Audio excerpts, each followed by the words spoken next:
ከነዚህ 5 ስህተቶች አንዱን እየሰራችሁ ከሆነ ቦርጫችሁ በፍጹም አይጠፋም። እንዲያውም ሳታውቁ በገዛ እጃችሁ ቦርጫችሁን እየነፋችሁት ነው። ወደ ጂም መሄድ ሳያስፈልግ የበላችሁትን ምግብ ወደ ቦርጭነት እንዳይቀየር የሚከላከል ሳይንቲስቶች ያረጋገጡት የ10 ደቂቃ ህግ አለ። ይህ ዘዴ እንዴት እንደሚሰራ ለማወቅ አብራችሁን ቆዩ። ነገር ግን ይህ ህግ እንዲሰራላችሁ ከፈለጋችሁ መጀመሪያ አሁን የምትሰሩትን እነዚህን 5 አደገኛ ስህተቶችን ማቆም አለባችሁ።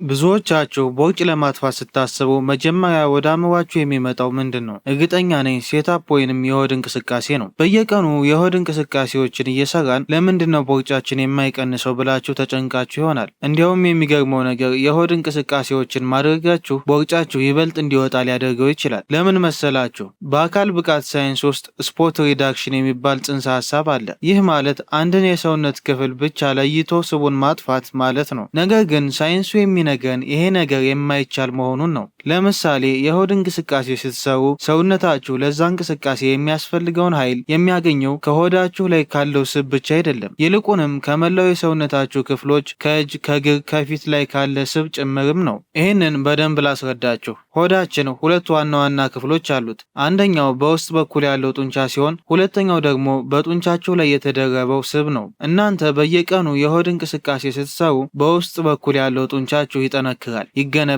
ነገር ግን በላዩ ላይ ያለው ስብ ካልቀለጠ የጠነከረው ጡንቻ ስቡን ወደ ውጭ ይገፈዋል። ውጤቱ ምን ይሆናል? ቦርጫችሁ ከመጥፋቱ ይልቅ ይበልጥ ጠንካራ ሆኖ ወደፊት ይወጣል። ልክ በጃኬት ላይ ሌላ ጃኬት እንደመደረብ ማለት ነው። ከስር ያለው ጃኬት ቢወፍር የላይኛው ጃኬት ይበልጥ ተለጥጦ እንዲታይ ያደርገዋል። መፍትሄው ምንድን ነው? ቦርጭ እንዲጠፋ መጀመሪያ በላዩ ላይ ያለውን ስብ መቅለጥ አለበት። ስብ ደግሞ የሚቀልጠው መላ ሰውነትን በሚያንቀሳቅሱ እንቅስቃሴዎች ነው። አንደኛ ኮምፓውንድ ሙቭመንት እንደ ስኳት ወይንም ፑሽአፕ ያሉ መላ ሰውነትን የሚያንቀሳቅሱ እንቅስቃሴዎች ከሆድ ስራ በበለጠ ካሎሪንን ያቃጥላሉ። ሁለተኛ ካርዲዮ ፈጣን እርምጃ ሰውነት ላይ ያለውን ስብ ያቀልጣል። መላ ሰውነታቸውን ሲቀንስ ቦርጫቸውን አብሮ ይጠፋል። ሶስተኛ ዘፕላንክ የግድ የሆድ ስራ መስራት ከፈለጋችሁ ሆዳችሁን ወደ ውጭ ከሚገፋው ሴታፕ ይልቅ የሆድ ጡንቻን ሰብስቦ የሚይዘውን ፕላንክ ስሩ። ፕላንክ ሆዳችሁን ወደ ውስጥ እንዲሰበሰብና ጠፍጣፋ እንዲሆን ይረዳል። ብዙ ሰዎች ቦርጭን በፍጥነት ለማጥፋት ሲሉ የሚያደርጉት ነገር ግን ሰውነታቸውን ወደ ስብ ማከማቻ መጋዘን የሚቀይረው ሌላ ትልቅ ስህተት አለ። ይህ ስህተት ደግሞ ከስህተት 1 በላይ ውጤታቸውን ያበላሸዋል። እሱም ስህተት ቁጥር 2 ነው። ይህ ስህተት 90% የሚሆኑ ሰዎች ቦርጭን ለማጥፋት ጉዟቸውን በጀመሩ በመጀመሪያው ሳምንት ውስጥ የሚወድቁበት ትልቅ ወጥመድ ነው። ብዙዎቻችን ቦርጭ የመጣው በመብላት ከሆነ ካልበላሁ ቦርጭ ይጠፋል ብለን እናስባለን። ቁርስ መተው፣ ምሳን መዝለል ወይም በቀን 1 ጊዜ ብቻ በመብላት ሰውነታችንን እናስጨንቀዋለን። ነገር ግን እውነታው ከዚህ ተቃራኒ ነው። ራስን ማስራብ ቦርጭን ከማጥፋት ይልቅ ሰውነታችን የስብ ማከማቻ ማሽን እንዲሆን ነው የሚያደርገው። ሰውነታችን እንዴት ነው የሚሰራው? ሰውነታችን በጣም ብልህ ነው። ምግብ በከፍተኛ ሁኔታ ስትከለክሉት ሰውነታችሁ አደጋ መጥቷል፣ ረሃብ ገብቷል የሚል መልእክት ለጭንቅላታችሁ ይልካል። በዚህ ጊዜ ሰውነታችሁ ሰርቫይቭ ሞድ ይገባል። ይህ ሲሆን 2 መጥፎ ነገሮች ይከሰታሉ። አንደኛው ሜታቦሊዝማችሁ ይቀንሳል። ሜታቦሊዝም ማለት ሰውነታችሁ ምግብን ወደ ኃይል የሚቀይርበት ሞተር ነው። ስትራቡ ሰውነታችሁ ኃይል ለመቆጠብ ሲል ሞተሩን ያቀዘቅዘዋል። ይህ ማለት በቀን ውስጥ የምታቃጥሉት የካሎሪን መጠን በከፍተኛ ሁኔታ ይቀንሳል ማለት ነው። ሁለተኛ ጡንቻችሁን ይበለዋል። ሰውነታችሁ ኃይል ሲያጣ በመጀመሪያ የሚያጠፋው ስብን ሳይሆን ጡንቻን ነው። ጡንቻ ደግሞ ካሎሪን በማቃጠል ረገድ ትልቅ ሚና አለው። ጡንቻችሁ ሲቀንስ ሜታቦሊዝማችሁ ይበልጥ ይዳከማል። የዚህ ስህተት ትልቁ መዘዝ የሚመጣው ምግብ መብላት ስትጀምሩ ነው። ለጥቂት ቀናት ተርባችሁ 2 ኪሎ ብትቀንሱ እንኳን ምግብ መብላት ስትጀምሩ ሰውነታችሁ ሌላ ረሃብ ሊመጣ ይችላል በሚል ስጋት የበላችሁትን ምግብ በሙሉ በፍጥነት ወደ ስብነት ይቀይረዋል። በዚህ ምክንያት ነው ብዙ ሰዎች ከቀነሱት 2 ኪሎ ይልቅ 5 ኪሎ ተጨምሮባቸው የሚመለሱት። ከመራብ ይልቅ መፍትሄው ካሎሪ ዴፊሲት ነው። ቦርጭን ለማጥፋት መራብ አያስፈልግም። የሚያስፈልገው ብልህ መሆን ነው። አንደኛ ሰውነታችሁ ከሚያቃጥለው ትንሽ አሳንሳችሁ ተመገቡ እንጂ አትራቡ። ሁለተኛ ፕሮቲን አብዙ። እንደ እንቁላል፣ ጥራጥሬና ስጋ ያሉ ምግቦችን ተመገቡ። ፕሮቲን ሆዳችሁን ተሎ እንዳይርበው ያደርጋል። ጡንቻችሁ እንዳይቀንስም ይከላከላል። ቦርጭ የሚጠፋው ባለመብላት ሳይሆን ትክክለኛውን ነገር በመብላት ነው። ነገር ግን አንዳንድ ሰዎች ከመራብ ይልቅ ገንዘባቸውን አውጥተው በፍጥነት ውፍረትን ይቀንሳል ብለው የሚያምኑበትን ምንም ውጤት የሌለውን ሌላ መንገድ ይከተላሉ። ቁጥር 3 ላይ እናየዋለን። እስቲ ራሳችሁን ጠይቁ። ስንቶቻችሁ ናችሁ የኢንስታግራም ወይንም የፌስቡክ ማስታወቂያ አይታችሁ ይህንን ሻይ ብጠጣ በሳምንት ውስጥ ቦርጭ ይጠፋል ብላችሁ የገዛችሁ? ወይም ደግሞ ጠዋት ሎሚና ዝንጅብል ስለጠጣው ብቻ ቀኑን ሙሉ የፈለግኩትን ብበላ ችግር የለውም ብላችሁ የምታስቡ? እውነቱን ልንገራችሁ፣ ገንዘባችሁን አታባክኑ። በዓለም ላይ ተኝታችሁ ስብ የሚያቀልጥላችሁ ምንም አይነት አስማታዊ መጠጥ የለም። እነዚህ በሶሻል ሚዲያ የምታዩቸው ሞዴሎች ይህንን ሻይ ጠጥቼ ነው እንዲህ የሆንኩት ሲሏችሁ ያልነገሯችሁ ከጀርባ የሚሰሩት ከባድ ስፖርትና ጥብቅ የአመጋገብ ቁጥጥር እንዳለ እንዳትረሱ። ለምንድን ነው እነዚህ መጠጦች ብቻቸውን የማይሰሩት? ስብ የሚጠፋው በኬሚካላዊ ሂደት እንጂ በመጠጥ አይጠፋም። ብዙዎቹ ፋት በርኒንግ ቲ ተብለው የሚሸጡ ነገሮች ሁለት መሰረታዊ ባህሪያት አሏቸው። አንደኛ፣ ከሰውነታችሁ ውስጥ ውሃ እንዲወጣ ያደርጋሉ። በሚቀጥለው ቀን ሚዛን ላይ ስትወጡ የቀነሳችሁ ሊመስላችሁ ይችላል። ነገር ግን የቀነሳችሁት ውሃ እንጂ ስብ አይደለም። ውሃ ስትጠጡ ክብደቱ ወዲያውኑ ይመለሳል። ሁለተኛ፣ የምግብ መፈጨት ሂደቱን በማፋጠን ምግብ በቶሎ ከሰውነታችሁ እንዲወጣ ያደርጋሉ። ይህ ደግሞ ለረጅም ጊዜ ጥቅም ላይ ሲውል የአንጀትና የጨጓራ ጤናቸውን ሊያቃውስ ይችላል። የሎሚና የዝንጅብል እውነታ። ሎሚና ዝንጅብል ለጤና በጣም ጥሩ ናቸው። በሽታ የመከላከል አቅምን ይጨምራሉ። ሜታቦሊዝምን በጥቂቱ ሊያነቃቁ ይችላሉ። ነገር ግን በቀን 3000 ካሎሪ እየተመገቡና ምንም እንቅስቃሴ ሳያደርጉ ጠዋት አንድ ብርጭቆ የሎሚ ውሃ ስለጠጡ ብቻ ስብ አይቀልጥም። መፍትሄው፣ አንደኛ፣ እነዚህ መጠጦች እንደ ድጋፍ ተጠቀሙባቸው። ሎሚ፣ ዝንጅብል ወይንም አረንጓዴ ሻይ ጠጡ። ነገር ግን እንደ ዋና መፍትሄ ሳይሆን እንደ ረዳት ተመልከቷቸው። ሁለተኛ፣ ውሃን አትተኩ።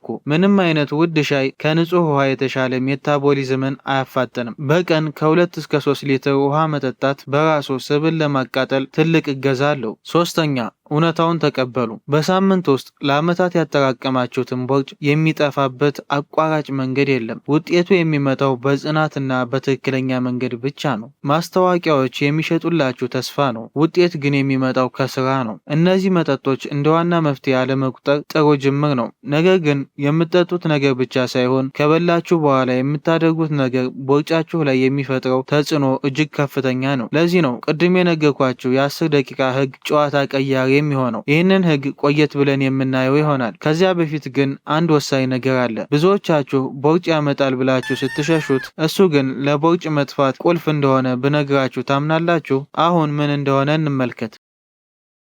ይህ ስህተት ምናልባትም በምግብ ዓለም ውስጥ ካሉ ትልቅ ውሸቶች አንዱ ነው። ብዙዎቻችሁ ቦርጭ ማለት ስብ ነው፣ ስለዚህ ቅባት ያለው ነገር ካልበላው ቦርጭ ይጠፋል ብላችሁ ታስባላችሁ። ስጋ ስትገዙ ቅባት የሌለው፣ ወተት ስትገዙ ፋት ፍሪ፣ ምግብ ስታበስሉ ደግሞ ምንም ዘይት የሌለው ለማድረግ ትጥራላችሁ። ነገር ግን እውነታው ይሄ ነው። ጤናማ ስብ መብላት ማቆማችሁ ቦርጫችሁ ይበልጥ እንዲገዝፍና እንዳይጠፋ ሊያደርገው ይችላል። እንዴት? ሰውነታችሁ በትክክል እንዲሰራ ጤናማ ስቦች ያስፈልጉታል። ለምን መሰላችሁ? አንደኛ፣ የሆርሞን መዛባት። ለቦርጭ መጥፋትና ለሰውነት ቅርጽ ወሳኝ የሆኑ ሆርሞኖች የሚመረቱት ከቅባት ነው። ስብን ሙሉ በሙሉ ስታቆሙ ሆርሞናቸው ይዘበራረቃል። ይህ ሲሆን ሰውነታቸው ስብን ከማቃጠል ይልቅ ለክፉ ቀን በሚል በሆዳችሁ ዙሪያ ማከማቸት ይጀምራል። ሁለተኛ፣ የቫይታሚን እጥረት። ቫይታሚን ኤ፣ ዲ፣ ኢ እና ኬ ፋት ሶሉብል ይባላሉ። ይህ ማለት እነዚህ ቫይታሚኖች ወደ ሰውነታችሁ ገብተው ስራቸውን ለመስራት የግድ ስብ ያስፈልጋቸዋል ማለት ነው። ስብ ካልበላችሁ እነዚህ ቫይታሚኖች አይሰሩም። ይህም ሜታቦሊዝማችሁ እንዲቀዘቅዝ ያደርጋል። ስብ የሌለው ምግብ ስትመገቡ ሆዳችሁ ቶሎ አይጠግብም። ይህም ሰውነታችሁ ፈጣን ኃይል እንዲፈልግ ያደርገዋል። ያኔ አእምሯችሁ ስኳር ወይንም ካርቦሃይድሬት እንደ ዳቦ፣ ፓስታ፣ ሩዝ መብላት አለባችሁ ብሎ ያስጨንቃችኋል። ብዙ ስኳር ደግሞ በቀጥታ ወደ ቦርጭነት ይቀየራል። እዚህ ጋር መጠንቀቅ ያለባችሁ ነገር አለ። ሁሉም ስብ እኩል አይደለም። አንደኛ፣ ትራንስፋት የሚባሉት በተደጋጋሚ በዘይት የተጠበሱ ምግቦች፣ ቺፕስ፣ ዶናት፣ በፋብሪካ የተዘጋጁ ምግቦች ናቸው። እነዚህ በቀጥታ ወደ ቦርጭነት የሚቀየሩና ለልብ ህመም የሚዳርጉ ናቸው። ሁለተኛ፣ እንደ አቮካዶ፣ ለውዝ፣ ኦሊቭ ኦይል እና በቅባት የበለጸጉ አሳዎች እንደ ሳልመን ያሉ ናቸው። እነዚህ ስቦች ሆዳችሁን ለረጅም ሰዓት የጥጋብ ስሜት እንዲሰማው ያደርጋሉ። የኢንሱሊን መጠንን ያረጋጋሉ። የሆድ ስብ እንዲቀልጥ መንገድ ይከፍታሉ። መፍትሄው፣ ቅባት አትፍሩ፣ ምርጫችሁን ግን አስተካክሉ። በምግባችሁ ላይ ጥቂት ኦሊቭ ኦይል መጨመር ወይም በቀን አንድ አቮካዶ መመገብ ከረሃብ ይከላከልላቸዋል። ቦርጫቸውም በጤናማ መንገድ እንዲቀንስ ይረዳዋል። እነዚህ ሁሉ ስህተቶች የአመጋገብና የስፖርት ናቸው። ነገር ግን አምስተኛው ስህተት ለጊዜያዊ ውበት ብለን የምናደርገው ነገር ግን የውስጥ አካላቶቻችንን የሚጎዳ አደገኛ ተግባር ነው። ከስህተት 5 በኋላ ደግሞ የ10 ደቂቃን ህግ እናያለን። ብዙዎቻችን ስፖርት ስትሰሩ ወይም ቀኑን ሙሉ ሆዳችሁን በላስቲክ ጠቅልላችሁ ወይንም በወገብ ቀበቶ አጥብቃችሁ የምትውሉ ከሆነ የገዛ አካላችሁን እየበደላችሁት ነው። ለጊዜያዊ ውበትና ለፎቶግራፍ ሲባል የሚደረግ ነገር እንዴት ዘላቂ የጤና ጠንቅ እንደሚሆንና ለቦርጭ መጥፋት ደግሞ ምንም አይነት ፋይዳ እንደሌለው ልንገራችሁ። የላብና የስብ ልዩነትን ማወቅ አለባችሁ። እነዚህ ቀበቶዎች ስታስሩ በዛ አካባቢ ከፍተኛ ላብ ይወጣል። ብዙ ሰዎች ሆዴ አካባቢ ስላላበኝ ስቡ እየቀለጠ ነው ብለው ያስባሉ። ይሄ ትልቅ ስህተት ነው። ላብ ማለት ስብ አይደለም። ላብ ማለት ከሰውነታችሁ የሚወጣ ውሃና ጨውም ብቻ ነው። ስብ የሚቃጠለው በጡንቻዎቻችሁ ውስጥ በሚካሄድ የኬሚካላዊ ሂደት እንጂ በሙቀት አማካኝነት በቆዳችሁ በኩል ፈሶ አይወጣም። ቀበቶውን አውልቃችሁ አንድ ብርጭቆ ውሃ ስትጠጡ ያጣችሁት የውሃ ክብደት ወዲያውኑ ተመልሶ ወደ ቦታው ይመጣል። ስለዚህ የቀነሳችሁት ውሃ እንጂ ስብ አይደለም። ሰውነታችሁን አጥብቃችሁ ስታፍኑ የሚከሰቱ አደገኛ ነገሮች የሚከተሉት ናቸው። አንደኛ፣ የውስጥ አካላት መፈናቀል። ሆዳችን ውስጥ ያሉ እንደ ጉበት፣ ኩላሊትና አንጀት ያሉ አካላት የራሳቸው የሆነ ቦታ አላቸው። በቀበቶ አጥብቃችሁ ስታፍኗቸው እነዚህ አካላት ቦታቸውን ይለቃሉ፣ ይጨመቃሉ። ይህም ስራቸውን በአግባቡ እንዳይሰሩ ያደርጋቸዋል። ሁለተኛ፣ የምግብ መፈጨት ችግር። ጨጓራችሁ ስለሚጨመቅ የበላችሁት ምግብና አሲድ ወደ ላይ እንዲመለስ ያደርጋል። ይህ ደግሞ ለቃርና ለከባድ የጨጓራ ህመም ይዳርጋል።